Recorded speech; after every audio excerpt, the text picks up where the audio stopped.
We were far away from God sa Cebu and He brought us closer through the blood of Jesus.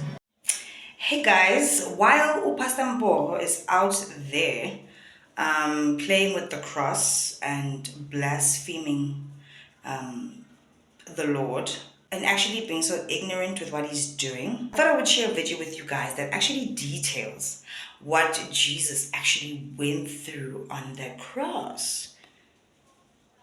Very, very deep. If you guys don't have the stomach for gore, maybe click off this video. But I just thought this is quite interesting.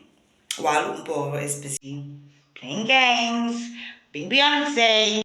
I'm sure you've heard of the name Jesus Christ, and you may have even heard that he was crucified on the cross. But do you understand what he went through?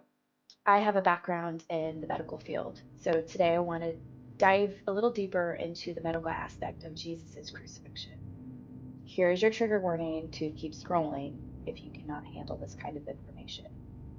Jesus didn't just jump in front of a bullet or get beheaded and die instantly. Jesus died by crucifixion, and crucifixion is widely regarded as the most brutal and agonizing form of execution in all of history done by the Roman Empire. According to the Bible, the night before Jesus died, he spent hours praying and sweating blood, a medical condition we know today as hematidrosis. This condition has been documented with people suffering from severe psychological or emotional stress. There's only 100 cases ever documented. I'm not going to show the full picture, but if you have seen The Passion of Christ, you will know what this is from.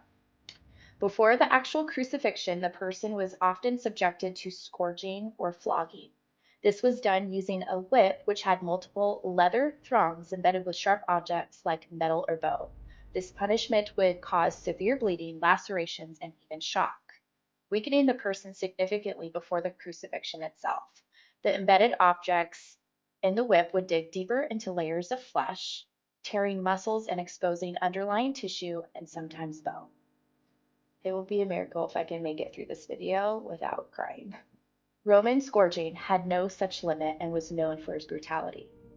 So the amount of whips they would do depended on the Roman soldier inflicting them, and also depending on the sentence severity. The Roman soldiers then placed a crown of thorns upon Jesus. This was supposed to be both humiliating but also inflict pain. The plant that they used for the crown of thorns is native to the Middle East, and the thorns would grow up to 3 inches long. The condemned person was forced to carry their own cross to the site of the execution.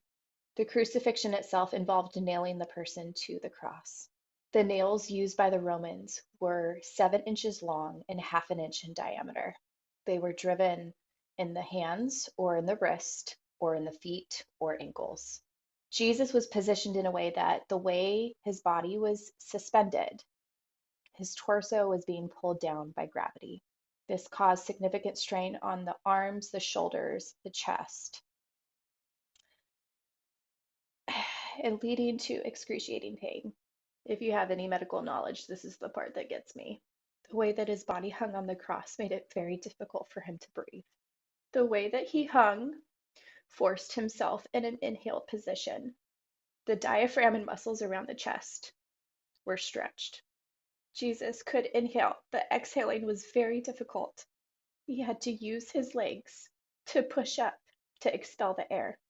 This would cause excruciating pain as the nails dug into his flesh.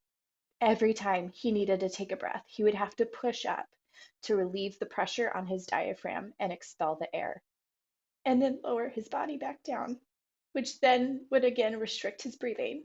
As time passed, his energy would get more depleted, making it harder and harder to push up for air. The exhaustion and inability to breathe properly would lead to asphyxiation or suffocation. The stress on the heart and the circulatory system, combined with the blood loss from the scourging and the wound from the nails, could lead to hypovolemic shock.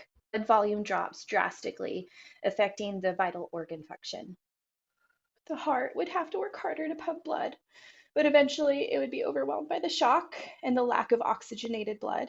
Oftentimes, in these executions by the Romans, they would break the legs of the victims to kind of hurry up the process of the execution.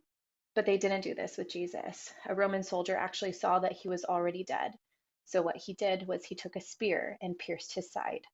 The Gospels in the Bible show that when the Roman soldier pierced his side, the blood and water poured out.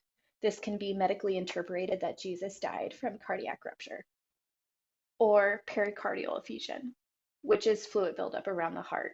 Jesus hung on the cross naked until his final breath. And even as he was dying, he looked to the sky and said, "Father, forgive them. They don't know what they're doing." And then his last words were, "It is finished." You see, Jesus was God in the flesh. He lived a perfect and sinless life, and he willingly suffered the most brutal and agonizing form of execution that he didn't deserve for you.